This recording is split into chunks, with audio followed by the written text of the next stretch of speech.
Assalamualaikum warahmatullahi wabarakatuh. Alhamdulillah nahmaduhu wa nasta'inuhu wa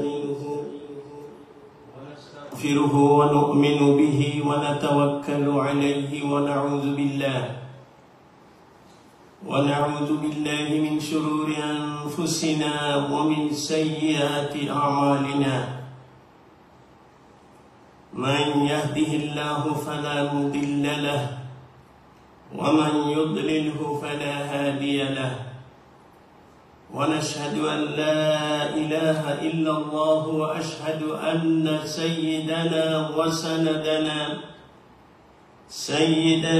وسندنا وحبيبنا ومولانا محمدا عبده ورسوله.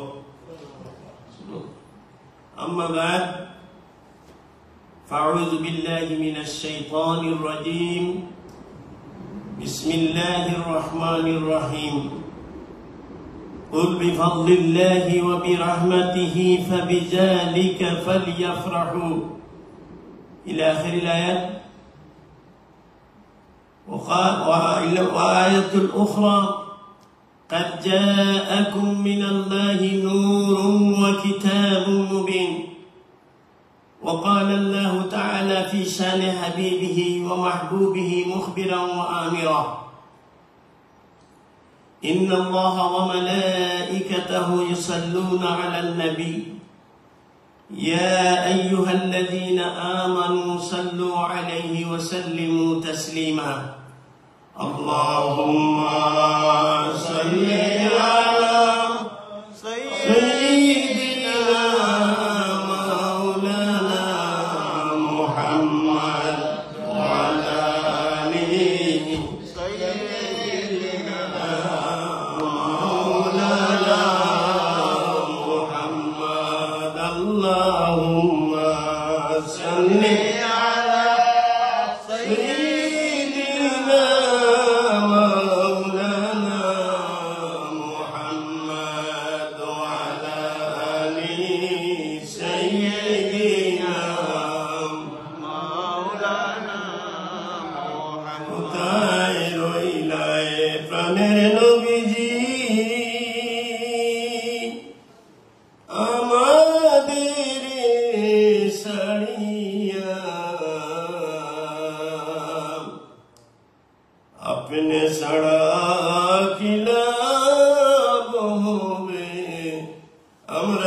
إلا بالله عليه توكلت وإليه أنيب ولا حول ولا قوة إلا بالله العلي العظيم الحمد لله আজকে পবিত্র ঈদে মিলাদুন নবীর প্রথম দিনে মসজিদে আহলুল বায়েত মিশন মসজিদে আজকে প্রথম দিনে এই 12 দিন ঈদে মিলাদুন নবীর উদযাপন উপলক্ষে প্রথম দিনে আল্লাহ তাবারক ওয়া তাআলা কাছে আমরা লাখো কোটি শুকরিয়া জানাই যে আমরা এই উপস্থিত প্রথম দিনে ঈদে মিলাদুন নবীর উপস্থিত হইতে পেরেছি সেই জন্য আল্লাহ তাবারক ওয়া তাআলা কাছে শুকরিয়া জানাই আমরা সবে সমস্যরে বলি আলহামদুলিল্লাহ আরো জোরে বলি আলহামদুলিল্লাহ লাকাল হামদু ওয়া লাকাশ শুকর আল্লাহ তাবারক ওয়া তাআলার কাছে লক্ষ কোটি শুকরিয়া জ্ঞাপন করি যে রব্বুল আলামিন মেহেরবানি করে আমাদের মতো অনেক মানুষ আছে বাইরে ঘুরে কিন্তু আজকে উপস্থিত হওয়া তাদের ভাগ্যে জুটে নাই হয়তো আজকের রাত আমাদের জন্য শেষ রাত হতে পারে কারণ কিয়ামতের দিন আমরা বলতে পারবো আল্লাহর কাছে হে আল্লাহ তোমার হাবিবের জশ্নে জুলুস বিশেষ করে এই যে মিলাদুন নবীর উপলক্ষে আজকে যে এখানে উপস্থিত হয়েছে এর জন্য আমাদেরকে মাফ করে দেন বলেন আমিন হইতে পারে এরকম মুহতারাম হাজির আজকে উপস্থিত এই মসজিদের সম্মানিত ইমাম খতিব আওলাদে রাসূল হযরত মাওলানা মুতাওয়াক্কিল বিল্লাহ রব্বানি সাহেব উপস্থিত বিশেষ করে জনাব টিপুর রহমান হাফিজ মাওলানা টিপুর রহমান উপস্থিত এবং বিশেষ করে আজকের এই মাহফিলের উদ্বোধনী অনুষ্ঠানের সভাপতি হিসাবে জনাব আলহাজ মতাইর আলী সাহেব আমার পাশে বসা এবং বিশেষ করে এই মসজিদের মুয়াজ্জিন জনাব মাওলানা তোহা সাহেব এবং বিশেষ করে আমাদের সামনে অনেক মুরব্বিয়ান বিশেষ করে আলহাজ ইকবাল মিয়া সাহেব মায়া আল্লাহ জনাব নুরুল ইসলাম শেখ সাহেব আব্দুর রহমান সাহেব আজাদ মিয়া সাহেব সহ আমার আরেক ভাই ইউসুফ এরা অনেক আমার নাম জানি না আমি সবাইকে ধন্যবাদ জানাই আমরা আল্লাহ তাবারক ওয়া তাআলা যে আমাদের উপস্থিত মা বোনরা অনেক আছেন এরা উপস্থিত বা যারা শুনতেছেন সবাই আমরা সবাই পক্ষ থেকে আল্লাহর কাছে শুকরিয়া জানাই আমরা সবাই আবার বলি সুবহান আলহামদুলিল্লাহ আলহামদুলিল্লাহ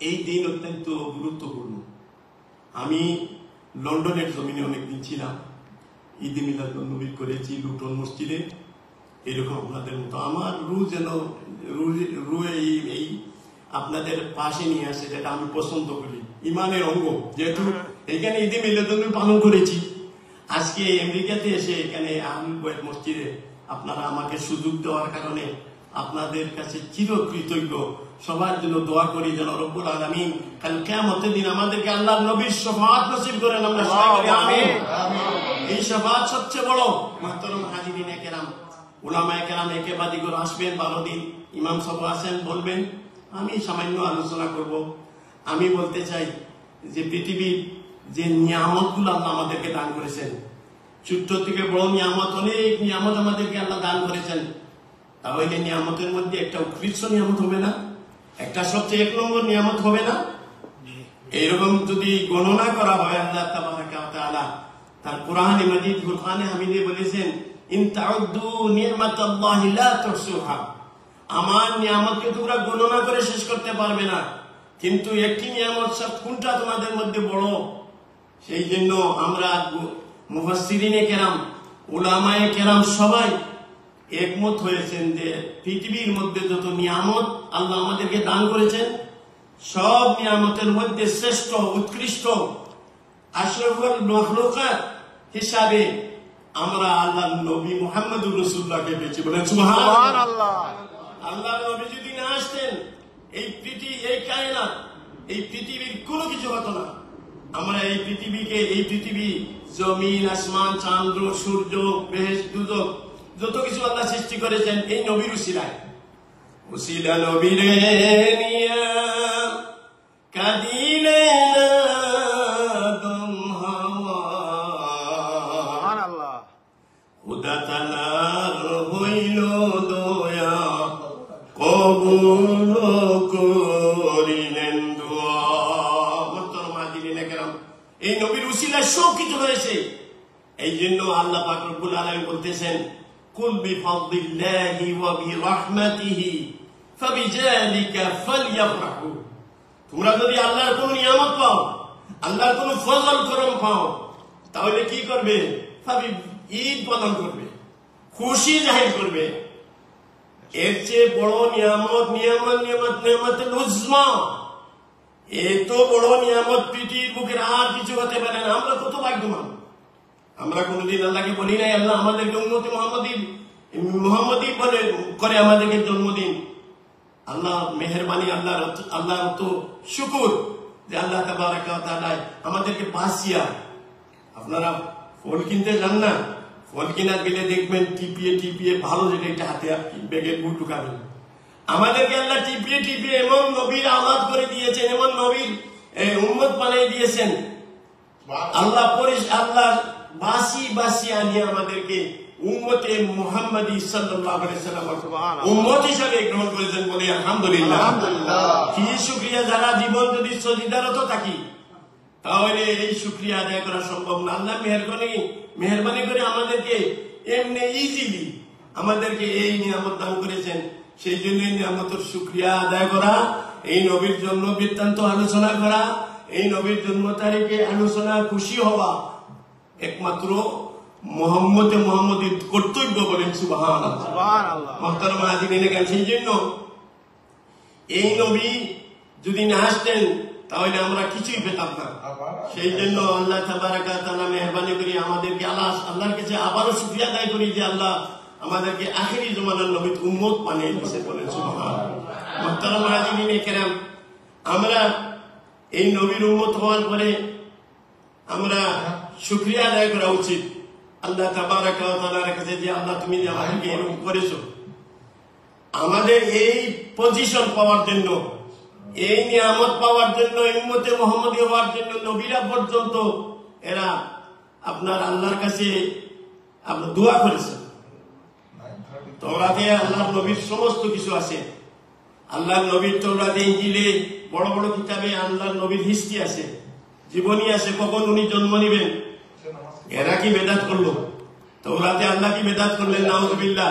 আল্লাহর নবীর জন্ম আগে তাওরাতে আল্লাহর নবীর নাম, ওনার বাবার নাম, ওনার মায়ের নাম, উনি কোন শহরে জন্ম নিবেন, উনি কোন কিতাব, ওনার কিতাবের নাম কি হবে, এই সমস্ত আগেকার কিতাব তাওরাত, ইনজিলে আল্লাহ রাব্বুল আলামিন আগেই ব্যবস্থা করে রেখেছেন। আর আমরা যদি এই 1450 বছর পরে এই নবীর কোন দিন আসলেন, কোন দিনে উনি এই জমিনে তসলিম আনলে, এগুলো আলোচনা করলে এটা বেদাত হয় না।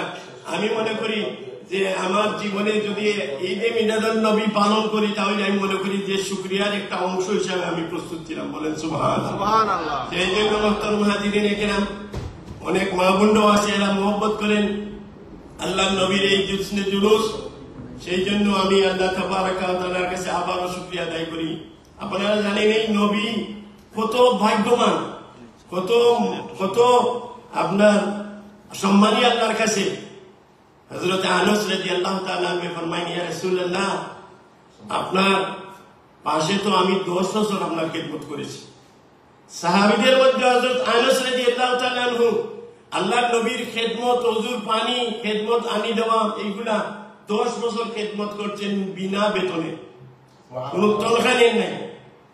আল্লাহ রসুল 10 বছর পরে হযরত আনাস রাদিয়াল্লাহু তাআলা আনহু ফরমায়েন, ইয়া রাসূলুল্লাহ, আমি একটা প্রশ্ন আপনার কাছে করব, একটা কোয়েশ্চন করব।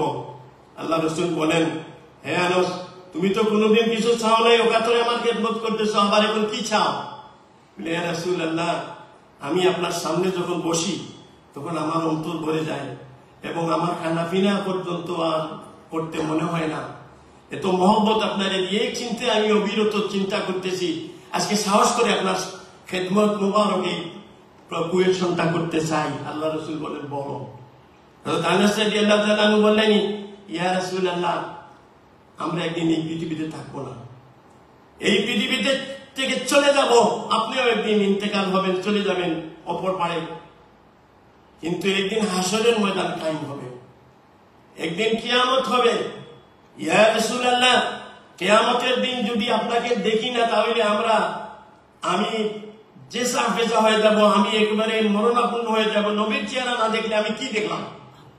জান্নাতে আমার কি হবে? আমি আল্লাহর নবীর চেহারা দেখলে আমি সবচেয়ে শান্তি পাই। আমার মন সব সময় বলে, ইয়া রাসূলুল্লাহ, আপনাকে জান্নাতে আপনার দেখা পাইব কিনা? আল্লাহ রাসূল বলেন, ও আনাস, তুমি এমন একটি প্রশ্ন করেছ যে সচরাচর কেউ আমাকে করে না।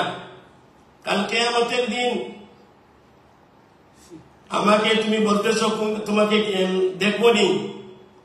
হযরত আনাস আরো বলেন, ইয়া রাসূলুল্লাহ, আপনাকে কিয়ামতের দিন কোন জায়গায় আপনাকে পাইব, এই ঠিকানাটা আমাদের দেন। হযরত আনাস বড় গুরুত্বপূর্ণ এক কথা বলেন, ইয়া রাসূলুল্লাহ, আপনি তো নবী এবং আপনি থাকবেন মাকামাম মাহমুদা। মাকামাম মাহমুদা লিল্লাযী ওয়া'আদতা, আযানে দোয়া পড়ি আমরা, আপনি মাকামে মাহমুদে থাকবেন, আমরা কই থাকবো সাধারণ উম্মত। ইয়া রাসূলুল্লাহ, আপনাকে কোন জায়গায় পাইব, এই নাম, এই জায়গাগুলোর নাম বলেন, আমি মুখস্থ করব, হিফজ করব, মেমোরির মধ্যে ঢুকে দিব। আল্লাহ রাসূল বলেন, শোনো, সচরাচর এইরকম প্রশ্ন আমাকে কেউ করে না, তুমি আমার 10 বছরের খাদিম। হ্যাঁ আনাস, শোনো, কিয়ামতের দিন আমাকে 3 জায়গায় পাইবা। 3টা জায়গা আমার জন্য নির্দিষ্ট থাকবে। একটা হইল কিয়ামতের দিন যেই সময় আল্লাহ তাবারাকা ওয়া তাআলা হিসাব নিকাশ শেষ করবেন, তখন আমাকে পাইবে, আমাকে ফুলসিরাতের পাশে পাইবে। বলো সুবহানাল্লাহ। ও আনাস, যদি আমাকে ফুলসিরাতে না পাও, তাহলে আমাকে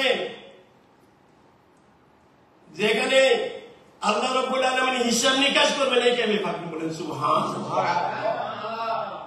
হযরত আনাস বললেন, ইয়া রাসূলুল্লাহ, আমি এই জায়গাগুলোকে খুব খেয়াল করে রাখবো।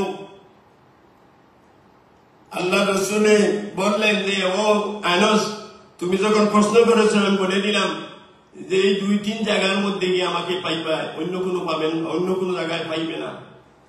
আল্লাহ রাসূল তো খুশি হয়ে গেলেন। হযরত আনাস বললেন, ইয়া রাসূলুল্লাহ, এই জায়গাগুলো কি আমি মুখস্থ করে রাখবো? আল্লাহ রাব্বুল আলামিন আল্লাহর নবীকে কিয়ামতের দিনে তো মান দিবেন, এত সম্মান দিবেন। হযরত আনাস রাদিয়াল্লাহু তাআলা আনহু বলেন, ইয়া রাসূলুল্লাহ, আপনি হিসাব কিতাবের পাশে কেন থাকবেন? বলে, আমার কোন উম্মতের বিচার যখন হবে, নেকি বদি ওজন হবে, নেকির পাল্লাতে কেন থাকবো পাশে? যখন ওজন হবে, যদি আমার কোন উম্মত গুনাহগার হয় আর জাহান্নামের লিস্টে ঢুকে যায়, তাহলে আমি আমার উম্মতকে তখন সাহায্য করবো। বলেন সুবহানাল্লাহ। আমি কাল কিয়ামতের দিন নফসি নফসি বলবো না। ويقول موسى كليم الله يوم القيامة يا ربي نفسي يا ربي نفسي। موسى আলাইহিস সালামের মতো নবী এরা ইয়া নফসি বলবে, জলিলুল কদর নবী। ويقولون محمد صلى الله عليه وسلم يوم القيامة يا ربي أمتي يا ربي أمتي يا ربي أمتي। আমি আমার উম্মতের চিন্তায় কিয়ামতের দিন থাকবো। আমার সামনে যখন ওজন দেওয়া হবে, একজন আমার উম্মত কিছু গুনাহ তার বেশি হবে এবং তার নেকি কম হবে, ফেরেশতারা সিদ্ধান্ত নেবেন যে ওনার নেকি হয় নাই উপযুক্ত বেহেশতে দেওয়ার জন্য। তখন আমি একটু কাগজ বাইর করে নেকির পাল্লায় দান করব।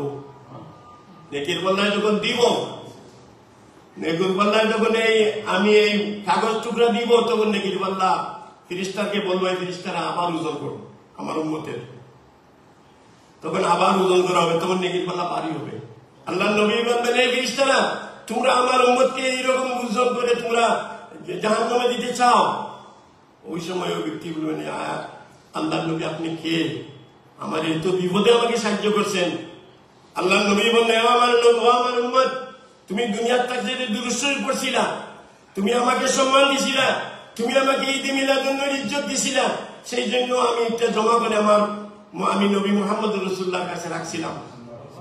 সেই জন্য আজকে তোমার এই বিপদের সময় কাগজ টুকরা, দুরূদ শরীফ টুকরা তোমার এই নেকির পাল্লায় দিয়ে দিলাম, যাও তুমি জান্নাতে যাও। বলেন সুবহানাল্লাহ।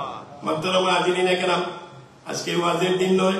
আমি এটা বলতে চাই যে আজকে 12 দিনের যে প্রোগ্রাম, আপনার সিদ্ধা আমার ইমাম সাহেব সহ কমিটির প্রেসিডেন্ট, সেক্রেটারি এবং ট্রাস্টিবৃন্দ সবাই মিলে আপনারা মুসল্লিয়ানা কেরাম যখন সিদ্ধান্ত করেন, আমি বলবো যে আপনারা আসেন, নবীর হকিকত জানেন। বিদেশ থেকে অনেক স্কলারশিপ, অনেক ব্যক্তিত্ব মানুষ এখানে উপস্থিত হবেন, মেহমান, তাদের থেকে আমরা শুনবো যে ঈদে মিলাদুন নবী কি এবং কেন এবং করলে কি হয়,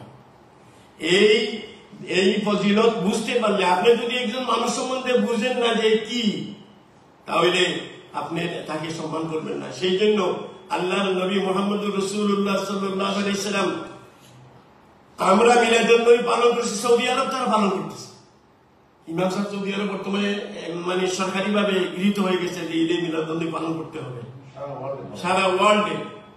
শুনেন, রাসূলুল্লাহর জমানার সময় আল্লাহ রসুল যখন প্রথম মদিনা শরীফ গেলেন, তখন মদিনা শরীফ যাওয়ার পরে মসজিদে কুবার আগে উনি যখন গেলেন, তখন মদিনা শরীফের ছোট ছোট বাচ্চারা এবং প্রবীণ সবাই আল্লাহ রসুলকে ইস্তেকবাল করার জন্য যে রাস্তা পেয়ে গিয়েছিলেন, এই রাস্তাতে দাঁড়িয়ে তারা তলাআল বাদরু আলাইনা মিন সানিয়াতিল বিদাই ওয়াজাবা শুকরু আলাইনা মাদা লিল্লাহি দাই।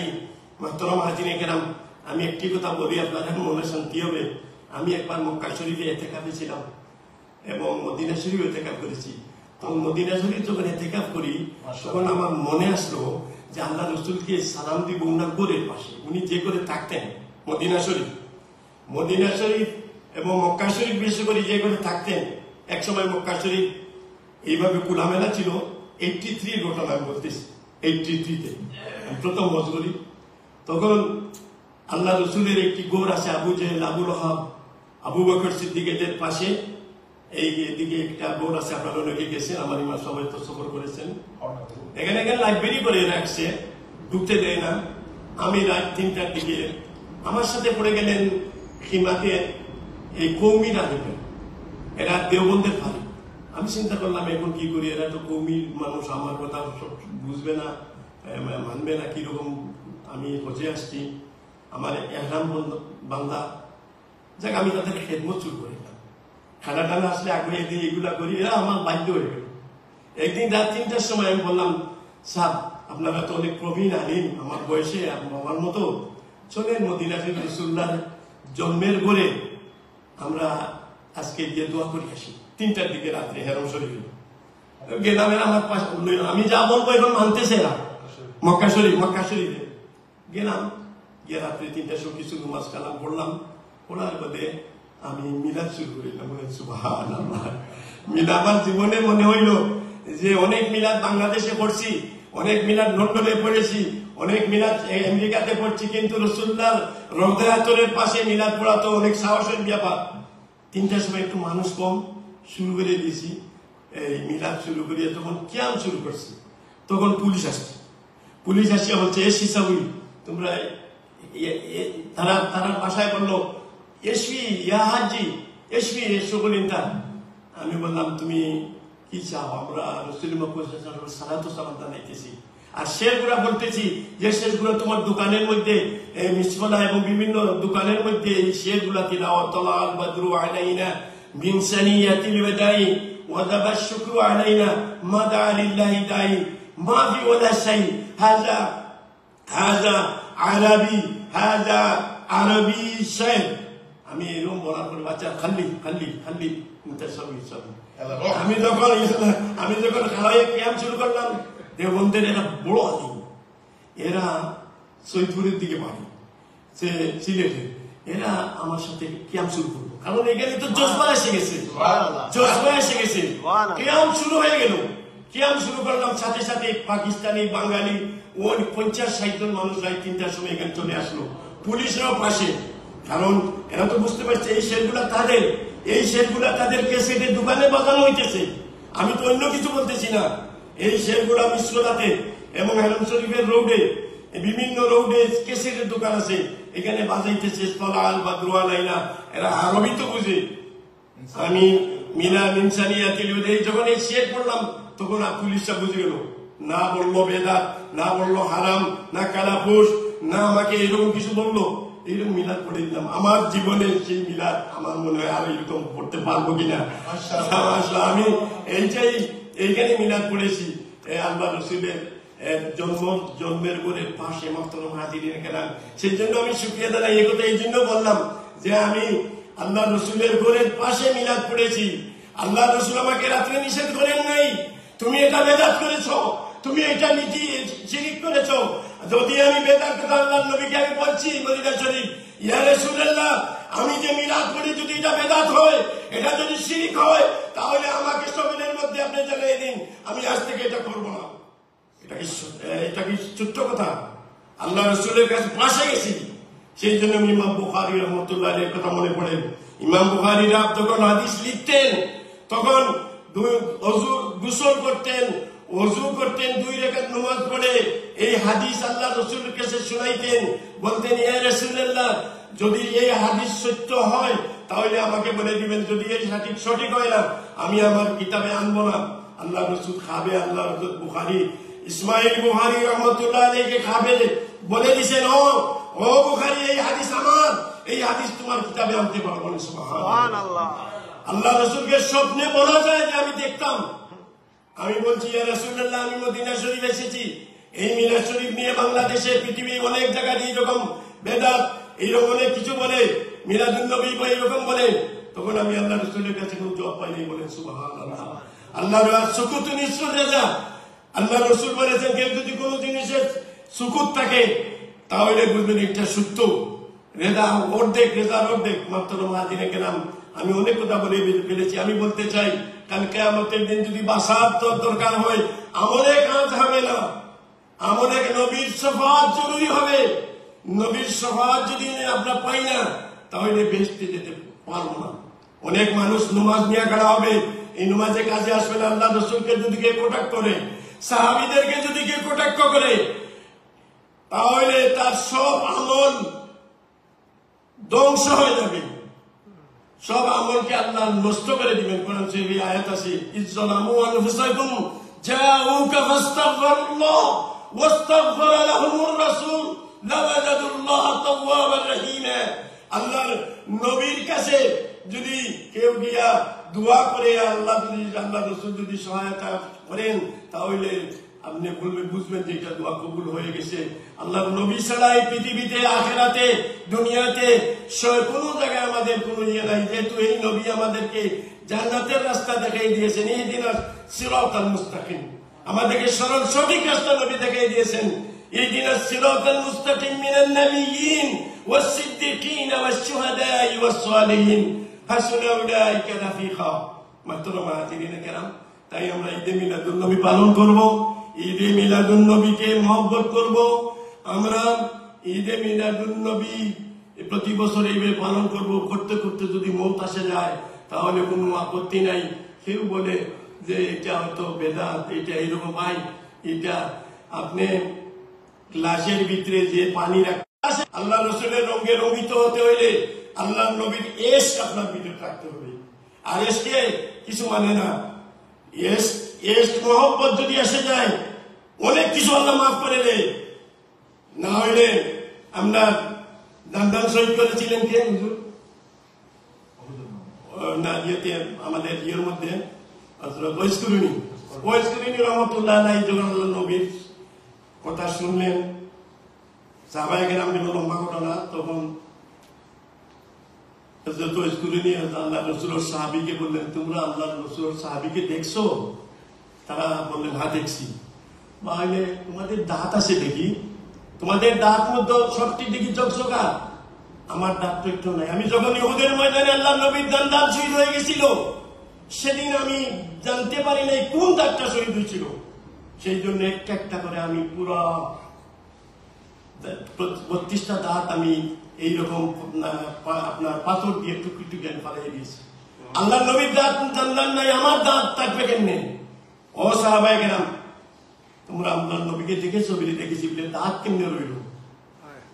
তোমরা আল্লাহ রাসূলের মহব্বত কি দেখাই দিল? আল্লাহ রাসূল সেই জন্য বলেছিলেন, তোমরা আমার ওয়াইসকুরুনি রহমতুল্লাহর পাশে যাই, আমার জুব্বা নিয়ে দিও, আমার সালাম বলিও, আর আমার উম্মতের জন্য দোয়া করার জন্য বলিও। এতে প্রেম, ভালোবাসা প্রমাণ করে এই কথা। কিন্তু আসলে অত্যগত দিক দিয়া নিজের কোন অঙ্গ প্রত্যঙ্গ নষ্ট করা যায় না। কিন্তু ওয়াইসকুরুনি রহমতুল্লাহ আলাইহির জন্য এটা কোনো গুনার কাজ হয় নাই। আল্লাহ রসুলের মহব্বতের কারণে উনি তাজা দাঁতগুলো ভেঙে দিয়ে দিয়েছিলেন। মুহতারাম হাজিরিন কিরাম, আল্লাহ তাবারাক ওয়া তাআলা এই মাহফিলকে যেন কবুল করেন এবং যারা তবরুক দিবেন, বিশেষ করে আপনারা মহিলা হলের পক্ষ থেকেও আমি বলতেছি যে, এবং আরো আমার মুরব্বিয়ানে কেরাম মুসল্লিয়ানে কেরাম আপনারা এই 12 দিনের ইমাম সাহেব কমিটির সাথে মিশে 12 দিনের তবরুকের ব্যবস্থা করেন। ফুলতলি সাহেব বলেন মানুষকে খাওয়াইও, মানুষকে খাওয়াইলে কমে না, মানুষকে খাওয়াইলে মানুষের আপনার অন্তরের জজবা বাড়ে এবং বিশেষ করে বরকত হয়। আল্লাহ কোরআন শরীফে বলেছেন মানুষকে যদি খাওয়ান মানুষ দিল খুশি হয়, এটাই ইবাদত, এটাই ইবাদত। সেই জন্য আল্লাহ তাবারাকা ওয়া তাআলা আল্লাহ রাব্বুল আলামিন আমাদেরকে এই 12 দিন পুষাইবার তৌফিক দান করুন। আমিন। আল্লাহুম্মা সাল্লি আলা